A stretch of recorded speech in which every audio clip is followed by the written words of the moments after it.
Guys, welcome back. ये कहानी है दिल्ली के शास्त्री पार्क की। शास्त्री पार्क में एक परिवार रहा करता था जिसमें एक लड़का था जिसका नाम सलीम था। सलीम की उम्र अभी सिर्फ 9 साल की ही थी। सलीम के पिताजी घर बनाने का काम किया करते थे, यानी वो एक मिस्त्री थे। वो किसी का घर बना रहे थे। छत पर लेंटर डलने का काम हो रहा था।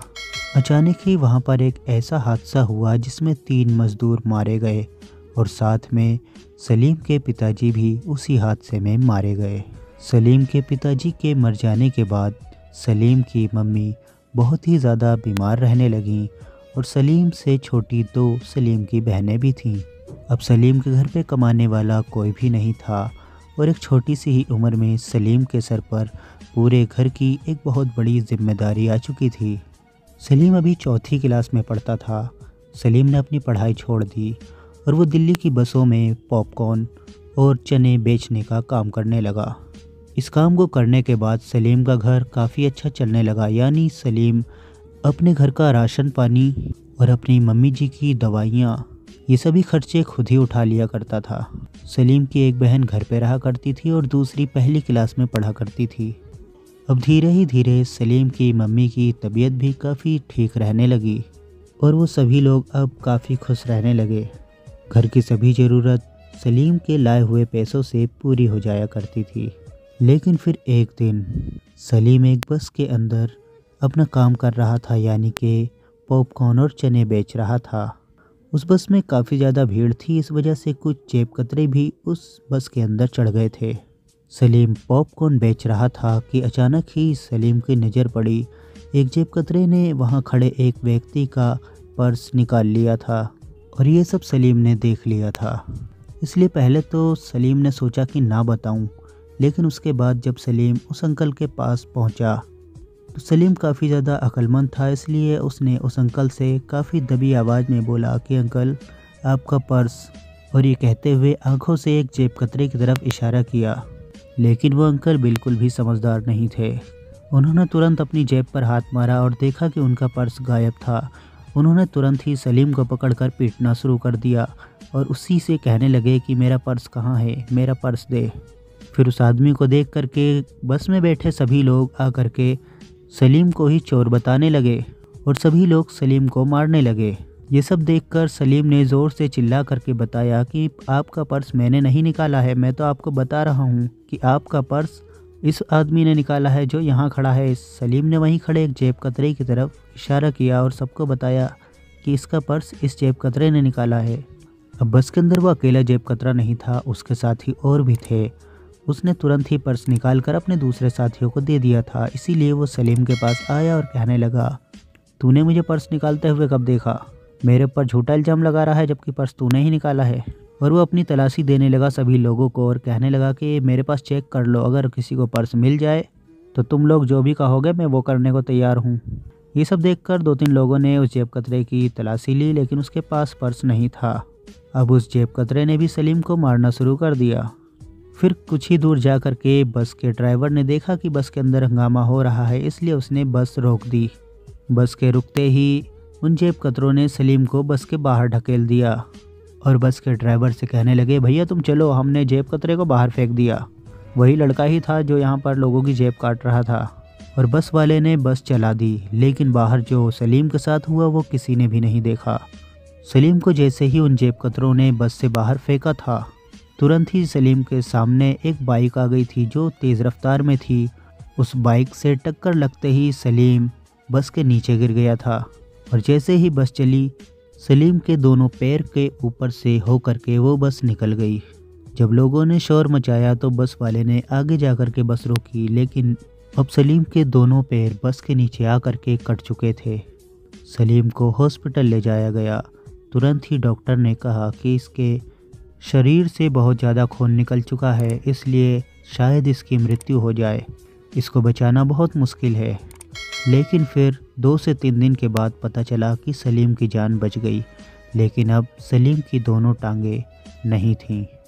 ये देखकर सलीम की माँ बहुत ज़्यादा रोने लगी और सलीम को भी बहुत ज़्यादा अफसोस हो रहा था कि अब उसके घर में कौन कमाएगा, उसका घर कैसे चलेगा।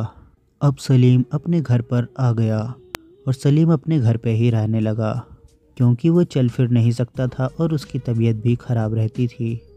अब सलीम की माँ घर से बाहर जा कर के छोटा मोटा काम करने लगी, जिससे कुछ पैसा मिल जाया करता था और उनका घर चलने लगा। लेकिन कभी तो सलीम की माँ को काम मिलता था और कभी नहीं मिलता था। इस वजह से वो लोग बहुत ही बुरी हालत में रहने लगे। कभी कभी तो ऐसा भी होता था कि उन्हें बिना कुछ खाए सोना पड़ता था।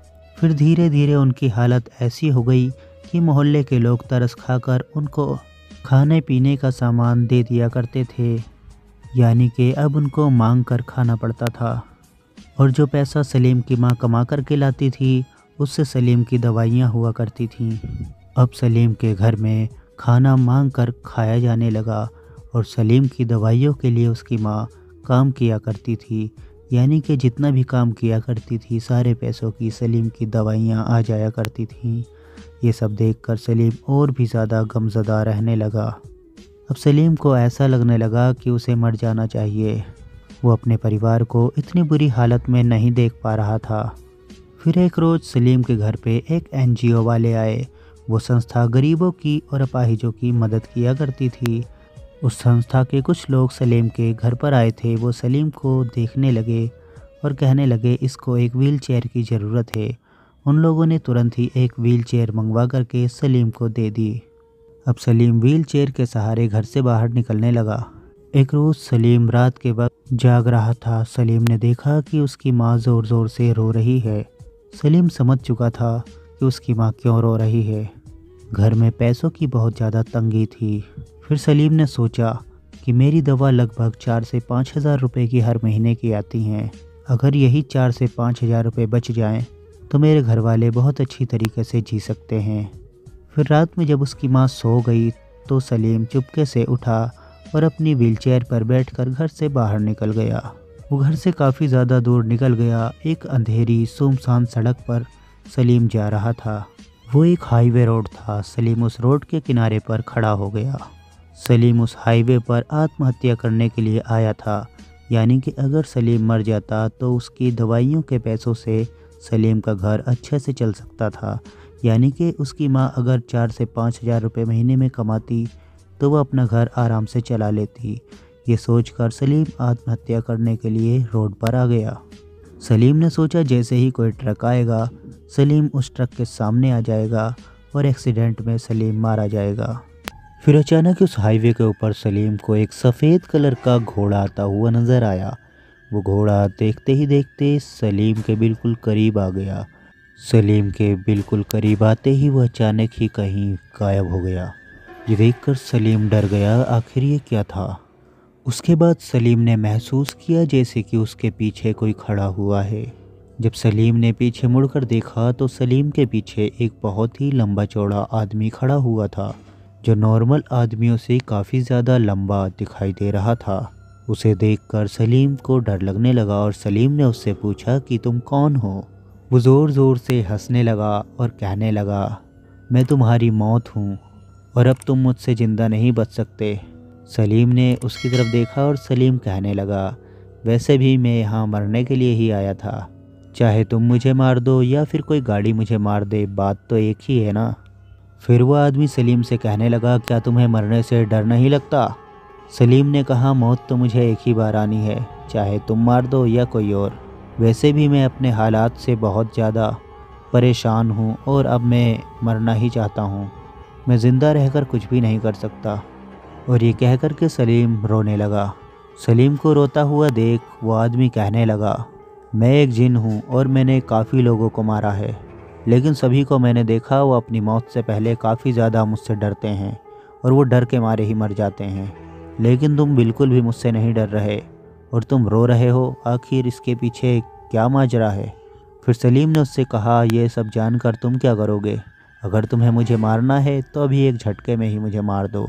फिर वो कहने लगा नहीं नहीं मुझे बताओ, आखिर तुम रो क्यों रहे हो। फिर सलीम ने उस जिन से अपनी सारी बातें बताईं और कहने लगा हालात ने मुझे इतना ज़्यादा परेशान कर दिया है कि अब मैं मरना चाहता हूँ।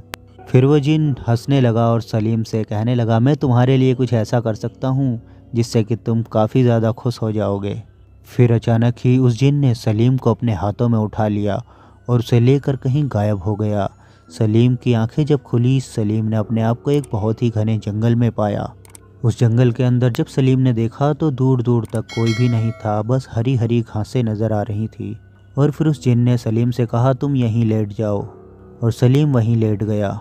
अचानक ही सलीम की आंख लग गई और सलीम सो गया। कुछ देर के बाद सलीम की आंख खुली और सलीम ने देखा कि सलीम उसी हाईवे के ऊपर लेटा हुआ है जहां वो मरने के लिए आया था, और कुछ ही दूर पर सलीम की वो व्हीलचेयर भी थी। अब सलीम सोचने लगा वो अपनी व्हीलचेयर तक कैसे जाएगा। अब उसे हाथों के बल अपनी व्हीलचेयर तक जाना था, और वो इधर उधर उस जिन को भी देख रहा था और सोच रहा था आखिर वो जिन कहाँ चला गया जो कह रहा था मैं तुम्हारे लिए कुछ ऐसा कर सकता हूँ जिससे तुम खुश हो जाओगे। लेकिन वो जिन दूर दूर तक कहीं भी नज़र नहीं आया। अब सलीम ने जैसे ही अपनी व्हीलचेयर की तरफ जाने की कोशिश करी, सलीम ने देखा कि उसके दोनों पैर सही सलामत थे। सलीम उठ करके अपने पैरों पर खड़ा हो गया और वो सोचने लगा आखिर उसके पैर कहाँ से आ गए। और अब सलीम अपने पैरों पर खड़े होकर के बहुत ही ज़्यादा खुश हो गया और सलीम उछलने लगा। सलीम अपने पैरों पर खड़े होकर बहुत ही ज़्यादा खुश हो चुका था, इसलिए वो उछल उछल करके इधर उधर भाग रहा था। अचानक ही सलीम की जेब से एक सोने की अंगूठी गिरी।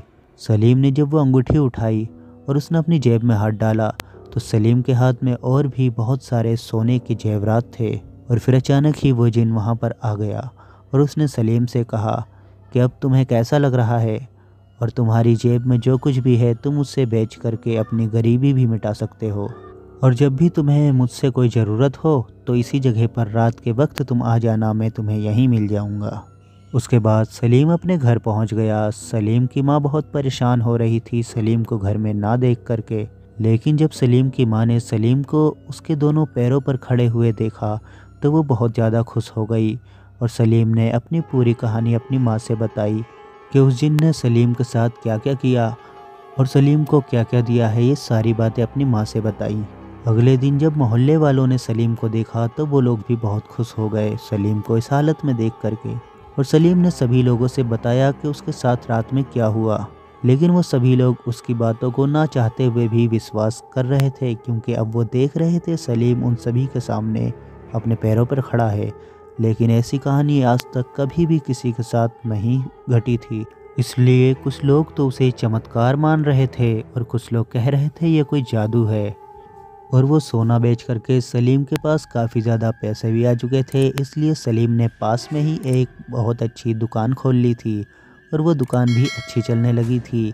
सलीम की ज़िंदगी बिल्कुल बदल गई। अब सलीम पहले से भी काफ़ी ज़्यादा अच्छी हालत में रहने लगा और उसने अपनी दोनों बहनों को पढ़ने के लिए स्कूल में एडमिशन करा दिया। और ये कहानी यहीं समाप्त हो जाती है। कहानी अच्छी लगी हो तो लाइक ज़रूर करें, चैनल को सब्सक्राइब करना ना भूलें। Thanks for watching, bye bye.